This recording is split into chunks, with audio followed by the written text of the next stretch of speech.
Good afternoon and welcome back to Downing Street for the daily coronavirus briefing. And I'm delighted to be joined by Baroness Dido Harding, the Executive Chair of NHS Test and Trace. Before we turn to Test and Trace, let's go through the daily slides. We have the first slide, please. This slide shows testing and the number of new confirmed cases of coronavirus.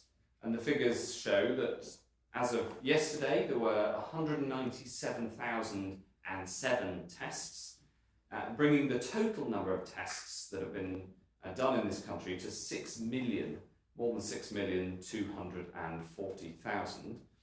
And the number of confirmed cases as of yesterday was 1,266, bringing the total number of confirmed positive test results to 291,409. And you can see that despite the vast increase in the number of tests that have been carried out, the number of positive cases continues to fall and has been falling on that 7-day rolling average, a little bit up from the very low figure yesterday of 1,003, but nevertheless continuing overall to fall. Next slide, please.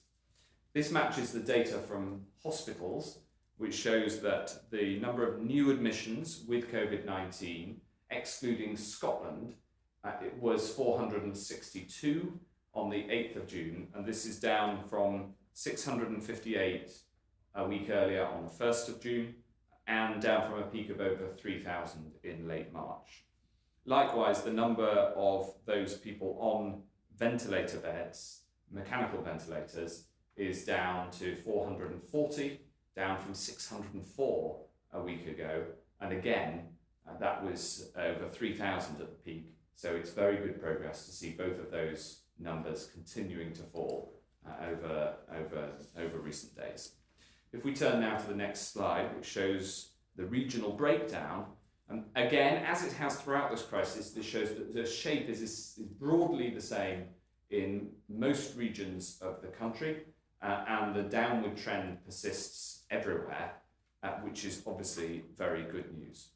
If we turn now to the number of deaths, the final slide, the latest figures show that yesterday 151 people died with coronavirus. That's the reported number, bringing the total to 41,279. Again, we can see this downward trend continues to come down. And in fact, the number of deaths over the past week is the lowest since the week ending on the 28th of March. And this is good progress, but clearly, there is more to do. And these data show that this virus is in retreat.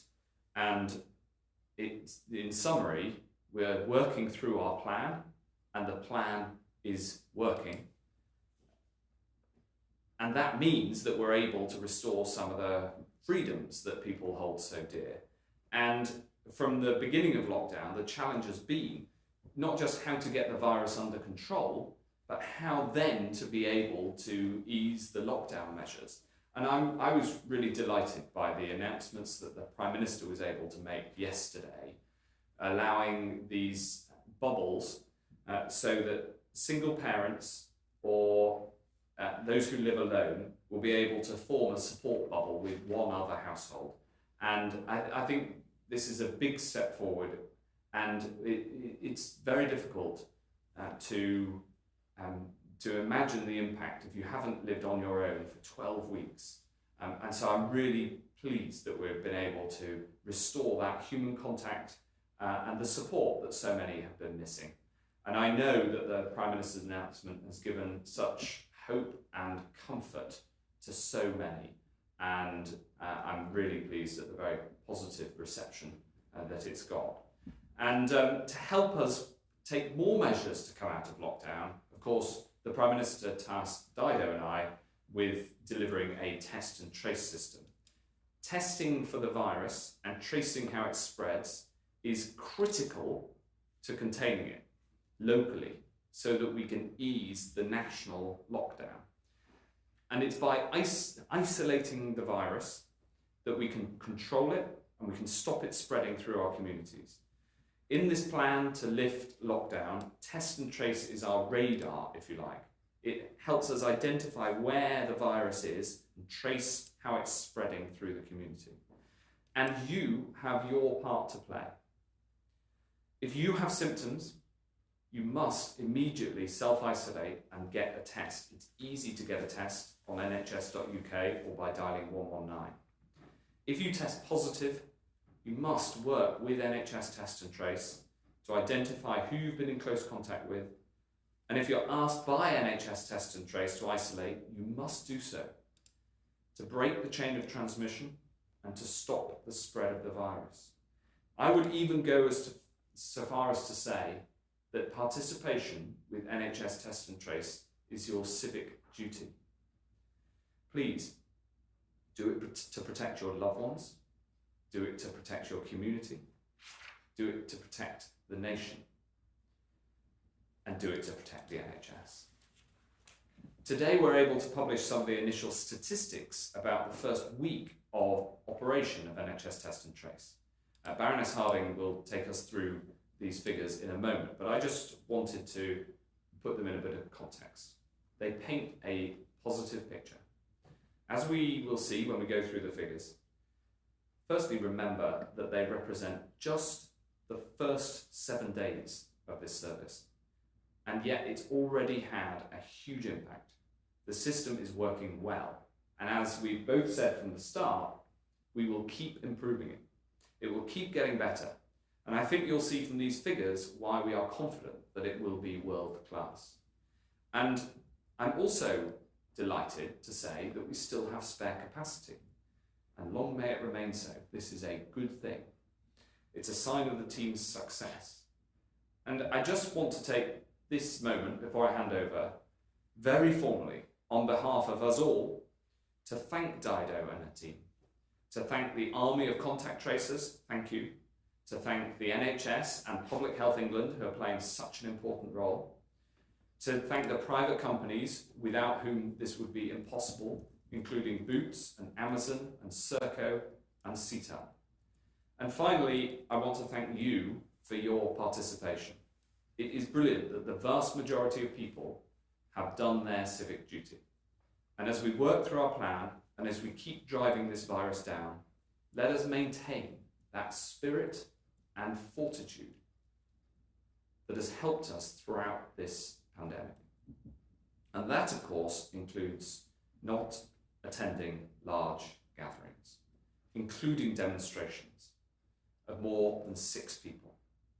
Now, I understand that people want to show their passion for a cause that they care deeply about. But this is a virus that thrives on social contact, regardless of what your cause may be. So please, for the safety of your loved ones, stay alert, control the virus, and save lives. I'm now going to hand over to Baroness Harding to take us all through the Test and Trace statistics. Barry. Thank you, Secretary of State. If I can have the final slide, please. As the figures in the top half show, in the first week of the programme, 8,117 people who had tested positive for coronavirus had their details transferred to the contact tracing system. Of those, 5,407 people, that's 67% of the total, provided us with the details of their recent close contacts. And it's very encouraging that over 75% gave us this information within 24 hours of being asked to do so. We really appreciate and recognise everyone's swift response. Using that information, as you can see in the bottom half of the slide, we were able to identify 31,794 people who had been in close contact with someone who tested positive. Of these, 26,985 people were advised and agreed to self-isolate, which is 85% of all total contacts identified. Again, this was done speedily and timely. Given that it is still very early days, this is really encouraging. It means that the vast majority of people are responding positively and willingly, sharing information and self-isolating when needed. 27,000 people who otherwise may not have known that they and their families and communities were at risk are now safely at home. I want to say thank you to all of you who've got a test, who've given us a list of your recent contacts, and to everyone who has responded and agreed to self-isolate. NHS Test and Trace is a service for the public that works best as a partnership with the public. And our first week of data shows that this partnership has got off to a good start. But together we know there are further improvements we can make to the system. The data shows that 4,807 of the contacts we identified didn't confirm to us that they would self-isolate. This doesn't necessarily mean that these people aren't self-isolating. Some of them we've been unable to reach. Some of the people in this category will have already been told by their friends to self-isolate, and only a small minority don't want to self-isolate. And we need to understand why this is and what we can do to support them to stay at home. I don't underestimate how tough this is for some of us, and we're working hard to support you, whether from local authorities, the National Volunteering Service, and through access to benefits such as statutory sick pay. And I want to reiterate what the Secretary of State has just said. If you have symptoms, a fever, persistent cough, or new loss or change in sense of taste and smell, testing is freely available. You can and must book yourself a test. If one of your children, for example, has a fever, stay at home and order a test. If NHS Test and Trace gets in touch with you to say you've tested positive, you should go online or call us if that's easier and provide us with accurate, up-to-date information about your recent close contacts. And if you're one of those contacts, it is vitally important that you do what the vast majority of people are already doing and agree to self-isolate. Because in doing so, you will be taking the virus out of circulation, protecting your friends, your family, and the wider community from infection. So to summarise, the system is working well at scale. We are reaching the majority of people testing positive, and you are trusting in us, providing us with your contacts and isolating when asked. We will keep learning, improving and refining, but I'm confident that together we are building a high-quality service on which all of us can depend. Thank you very much, Dido. So we'll first go to questions from the public, and then we'll go to questions from the media. So firstly, from the public, we have a video, Andy from Bromsgrove. Andy. Hello. As businesses plan to reopen in the coming months, can the government give any assurances to any further financial support if track and trace handlers request employees to self-isolate and hamper their ability to open and operate? If one employee is tested positive, does that mean that the entire workforce that has had contact with that person needs to self-isolate? For smaller companies, this could be potentially devastating, having to close for 14 days with no employees to operate within them. Thanks, Andy. Those are incredibly good questions, and I'm going to have a stab, and then I'm sure that Baroness Harding will want to explain more. And the central point I'd say is that we have put in a financial support package, both, of course, for businesses and for those who need to isolate. And if you have close contacts and somebody tests positive, then those close contacts will have to isolate. But as a business, you can mitigate this by ensuring that you have a COVID-secure workplace. So if you follow the COVID-secure guidelines that the government has published for how businesses can operate in a way that is safe and doesn't pass on the disease, then those guidelines are consistent with what you have to do to ensure that you don't have to isolate if somebody in the business tests positive. So by being COVID secure at work, that helps to ensure that fewer people will have to isolate if one of the team tests positive. And the link between the two for small businesses, I totally understand. It's incredibly important. But the most important message is that if you are asked to isolate by NHS Test and Trace, then you must, because the worst thing for everybody is to spread this disease. Maybe just to add, Close contact means being within 2 metres of someone for 15 minutes or more, and or being in very close contact, less than a metre. So provided we are all socially distancing at work and using good hand hygiene, actually you won't be in close contact with your work colleagues. Now, I appreciate that that isn't possible 100% of the time. If you're wearing personal protective equipment correctly, that isn't a close contact. And in a number of roles, people are forming fixed teams where a subset of the business are working closely together and they will be close contacts. So there are a number of things that all employers and all of us as individuals can do that will also help stamp out the virus and have the added benefit of not meaning that we have to go into 14 days of isolation. Thanks, Dido. That guidance for businesses is available on the gov.uk website.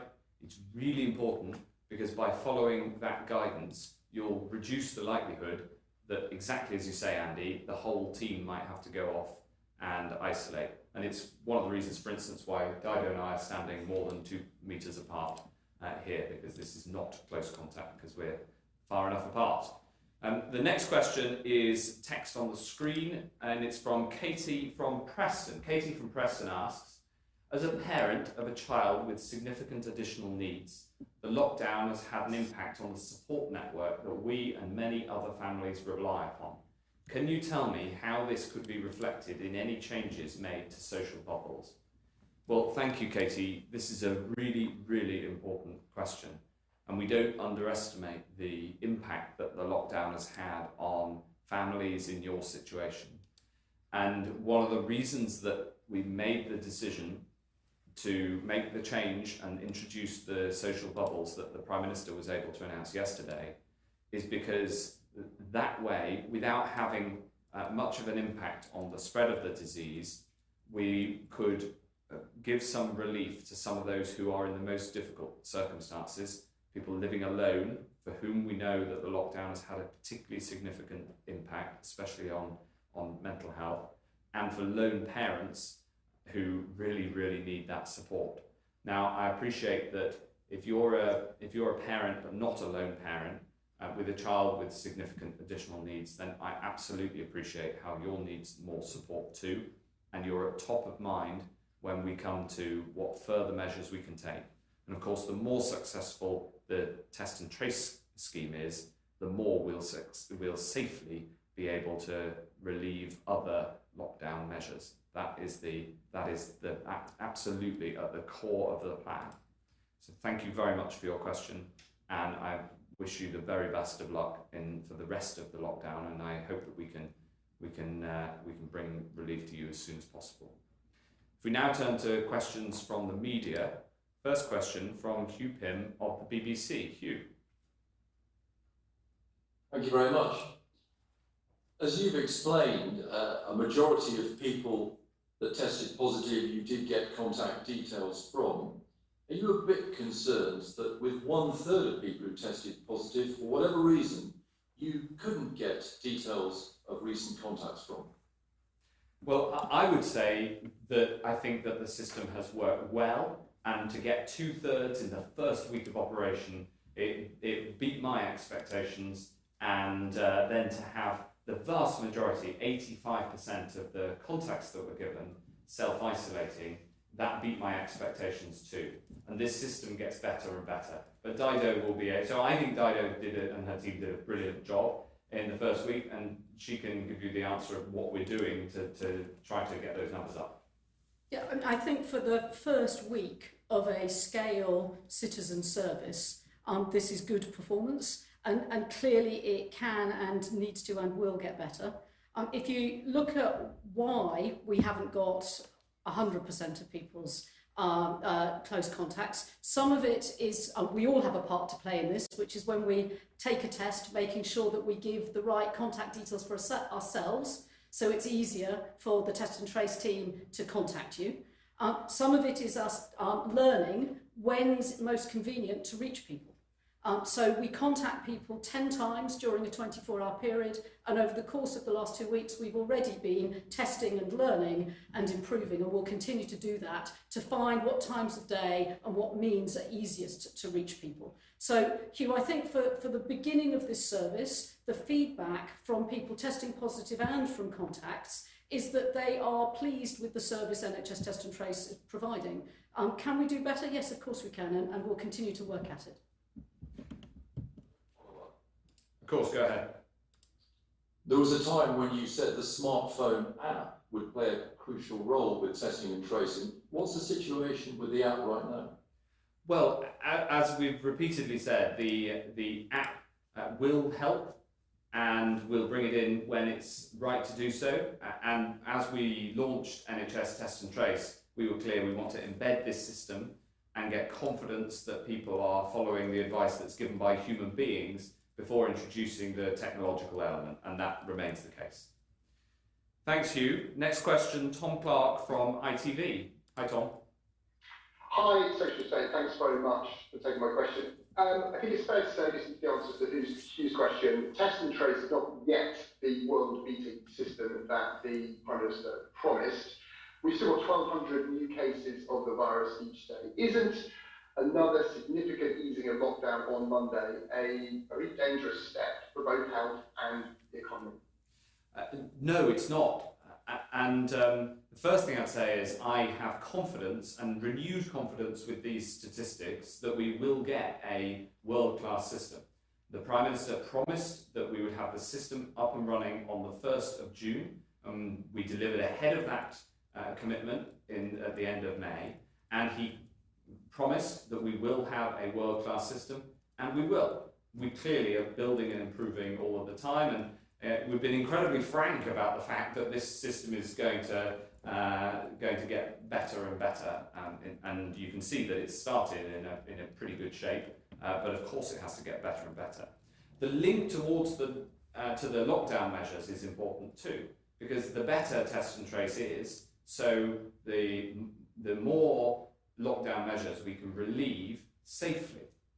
But I'm confident that the measures that we've announced to be able to relieve on Saturday, for the social measures, on Monday, for the retail measures, they are safe, they're part of the plan, we're working through our plan, we're sticking with that plan, and the plan is clearly working. We're coming out of lockdown carefully and safely, and I think we've seen this week that we're prepared to take decisions in a cautious way, in a careful way, to make sure that we do it in a way that is safe. And the good news is that the surveys show that the incidence of the disease continues to fall, and that gives us confidence that the plan is working and we're able to make these steps, the steps that we've announced and confirmed, in a safe and secure way. Thank you. One very quick follow-up, if I may. One of the key measures to how efficient Test and Trace may work is the speed it takes for someone who has symptoms to get tested and get a result, and with that result to get the Test and Trace system. So far, the government has not made available the data that those of us outside of government need to understand how fast that testing system is working. When will you make that data available so we can actually figure out how efficient the system is? I'll ask Dido to take that question. I'm happy to pick that up. So today we've published the time it takes from the point of identifying a contact to that contact committing to self-isolate, and you can see that 75% or more are doing that within 24 hours. You're quite right that we haven't yet published the turnaround time for testing and therefore the whole end-to-end turnaround time. We're working hand in hand with the UK Statistics Authority to make sure that what we produce is verified data. And I know it's tempting to believe that it should be really, really easy just to give you all that data and it just be instantly right. But in order to join up the point at which you order a test all the way through to mapping your contacts, we've got literally hundreds of different laboratories across the country and several hundred different points of testing. And the data needs to be good enough for us all to draw meaningful conclusions from it. So our commitment is that we will publish that data as soon as we and the UK Statistics Authority are confident that we can draw sensible conclusions from it. We aim to do that as quick as possible over the next few weeks, if at all possible, both at a national level and then ultimately at a local level as well. Thanks very much, Tom. Next question is from Andy Bell from Channel 5. Thank you. It's clear that there are still thousands of people apparently not cooperating with the system for whatever reason. Are you ruling out any kind of enforcement mechanism to try and make this work better? We're not ruling it out, Andy, but we don't think we need it at the moment. And what we've got to do is keep seeing those numbers go up, the numbers of people in the system and the proportion that we get to, because we think that is the best way forward. Could I just add that actually the thing that I most want to encourage is people to get a test.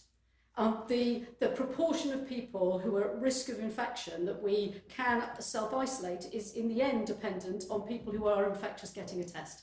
And so actually we want to encourage everyone to feel safe and confident that they should get a test if they have symptoms. And making sure that we bring as many people as possible who have got coronavirus into the Test and Trace programme is actually the number one thing we need to improve over the next coming weeks. And if you look at the other end, the fact that 85% of people who are being called by NHS Test and Trace as contacts are agreeing to self-isolate within 24 hours shows that the vast majority of the population is not only just willing to comply, but really sees the importance of this service and are taking it really seriously. We've had some wonderful reactions from people saying, thank you so much for calling me. I was about to go to a family barbecue, but now I'm not because I don't want to infect my family. Thank you. Yes, of course. Go ahead, Andy. Yeah. Yeah, thank you. And just following up on that slightly, which is that those people who are then contacted and told to isolate, but they're not told to get a test or they're not tested automatically. You've just said, Secretary of State, that there is more capacity. Would it not make sense to not only say, right, you have to isolate, but to make sure those people are also getting a test? Well, we've looked into exactly that, Andy, and taken clinical advice on it. And the clinical advice is that because this virus can incubate sometimes for quite a long time, up to 14 days, if you got a test, it might give you a negative result, but you still are incubating the virus and come out with it later.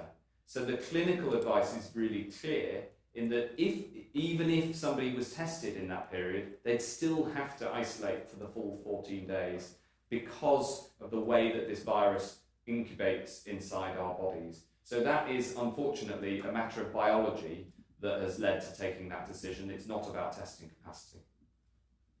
Thanks, Andy. Next question is from Laura Hughes of the FT. Laura. You have rolled out antibody testing for NHS workers. Can I ask what you've discovered through those antibody tests? Are there people who are finding out that they actually had coronavirus but didn't experience any symptoms?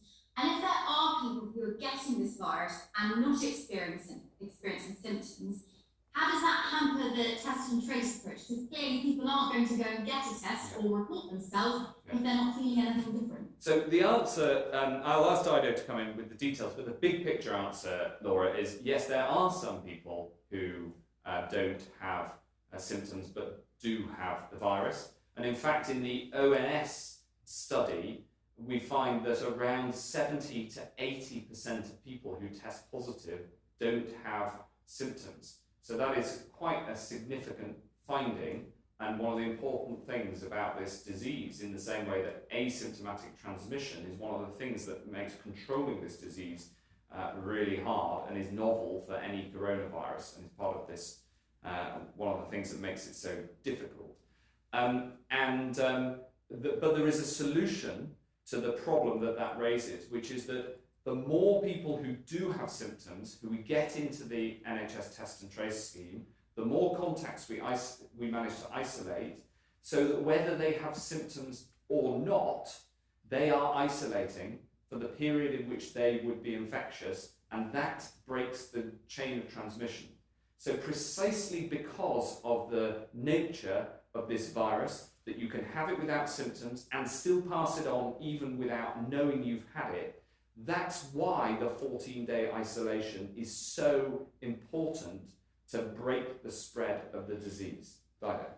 Just to add, the other thing that we are doing is in both the NHS and in social care, we are now routinely testing staff to see if they have the virus, the swab tests, as opposed to the antibody tests you refer to. So there we're looking to find people who have the virus but don't have any symptoms.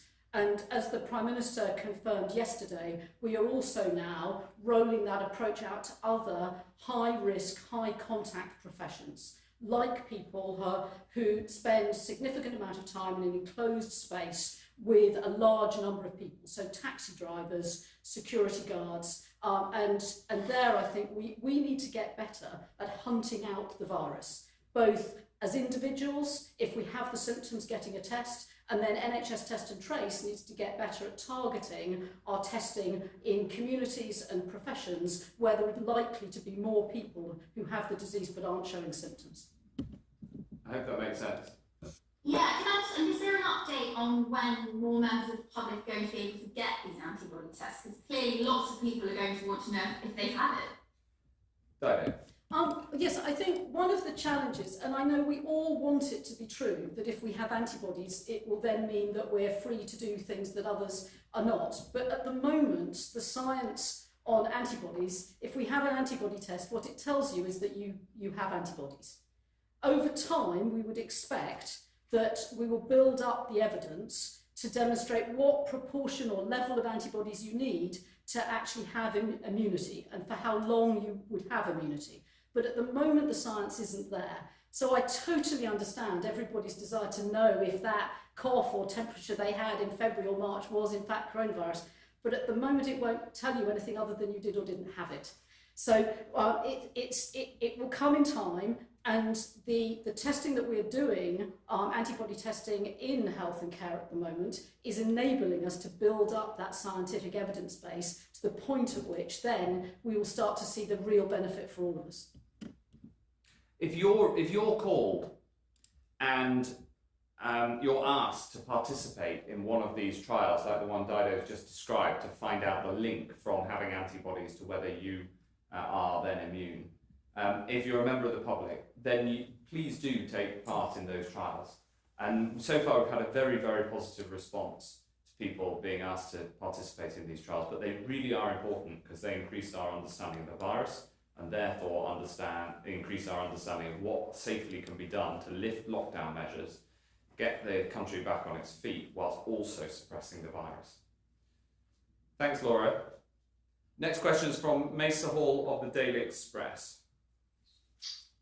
Thank you, Secretary of State. If I can ask Baroness Harding, the people who are refusing to comply with self-isolation, what sort of reasons are they given for not doing so? Are your contract tracers trained to persuade them that it is their civic duty? And should these people frankly be ashamed that they're not doing their bit to help fight this disease? And Secretary of State, if I could stray onto the issue of racism that's been dominating the news this week. A number of Labour MPs have written to the Home Secretary today to express dismay at her talking about her own heritage and her own personal experience of racism. Is she wrong to speak out in this way? Dido. Well, so just to explain, the 4,807 contacts who have not confirmed that they will self-isolate, a significant proportion of them we haven't reached yet and spoken to or been able to get a response from them. So I don't think we should leap to the conclusion that all of them, all 15% of contacts, are actively choosing not to self-isolate. Some simply won't have replied to the text message or the email, or we had the wrong email or text or number for them. So no, I think we are overstating the number of people who are actively choosing to ignore the advice. And I think, in the end, all of us, it's incumbent on all of us to sort of think carefully about what we're doing to protect our loved ones, our local community. And what's really encouraging is the vast majority of people are doing that. And I think we should focus on that and sort of hold the mirror up to ourselves on how we would behave when we get that phone call or text message, because our communities will be depending on us doing the right thing. And on your question about Priti Patel, Mesa, I think that, of course, Priti Patel was not wrong to talk of her personal experiences of racism. And I've seen this letter, and I abhor this divisive identity politics that's being levelled at Priti Patel. I'm incredibly proud to be part of the most diverse government in history. I'm very proud to be part of that with Priti and Rishi and Alok and Nadeem and Kemi and Ranil and James and Suella and all the rest. And we don't think that there's such a thing as the wrong type of BME. We think that people are equal. And that's what we need to see as a society, everybody seeing others as equal.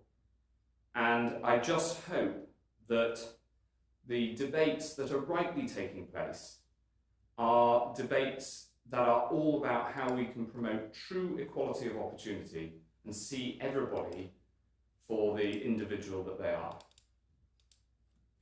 Thanks, Mesa. The final question is from John Walker from the Birmingham Post and the Newcastle Chronicle. John. Thank you. As I understand it, the government's plan is to carefully reduce the lockdown nationally and to ask local councils to contain outbreaks in areas where there's a spike in cases. But councils I've spoken to say they aren't currently in a position to do this. They were asked to produce an outbreak control plan by June 30th, so those aren't ready yet. They don't have the legal powers to impose lockdowns locally. It seems the government is still looking at whether they need extra powers. So with shops opening on Monday, it seems that you are easing the national lockdown before the ability to impose local controls is in place. And I wondered if you could explain the thinking behind that. Well, that's not quite the case, John, because we do have powers to do things locally if we need to take local action to control the outbreaks. Those powers reside with me as Secretary of State, and we've got a system in place so that local leaders, if they have an outbreak locally, are able to raise concerns if they need more action than they have in their own powers locally. This link between the local and the national is absolutely critical to getting this right. Dido, I wonder whether you want to say more because you've been doing so much work on this. Yes, I'd just say that this local authorities across the country and their health protection teams are doing this now. So there are a whole host of people working really hard on the ground to support businesses and other organisations that have got small outbreaks, and they're successfully containing them. What we're doing as part of NHS Test and Trace is supporting those local teams build scale, build resources, and as the Secretary of State says, really codifying how they can escalate if they need help and how we make sure that everyone around the country's got the resources they need. That's why the government issued £300 million worth of additional funding to local authorities a couple of weeks ago to enable them to build out those local plans. In fact, actually, I was on a call only yesterday, chaired by the Mayor of London, with a whole group of stakeholders reviewing the London local containment plan. So actually, I think this work is happening. Rather like the rest of NHS Test and Trace, it will improve over time. But the good thing is it's live and operating now. Does that satisfy you, John? It does. Can I quickly ask another small question, Secretary of State? Will you publish or ask SAGE to publish the regional R figures that you're using, as they seem to be different to the ones that the media has seen and that we've been reporting so far? Yes, this point about the regional R is really, really important to get right. There's more than 10 models that feed into SAGE and to their analysis of what R is across the country. And their analysis is that R is below 1 in all regions. One of those models had R above 1 in a couple of regions, but you've got to take all of the different science into account. You've got to look at the direct reporting of what's going on through the ONS surveys as well, which aren't models, that's actually measuring by testing on, boots on the ground, testing people to find out how many are positive. And as I say, the incidence of disease, the number of cases is coming down, which is really good. The amount of disease that there is in Newcastle and the North East is coming down. The amount of disease that there is in Birmingham and the West Midlands is coming down, and that is testament to the people of this country who are following the rules in the very large part, and now we can confirm are doing their duty by NHS Test and Trace as well. Thanks very much, John, and that ends today's daily coronavirus briefing. See you again soon.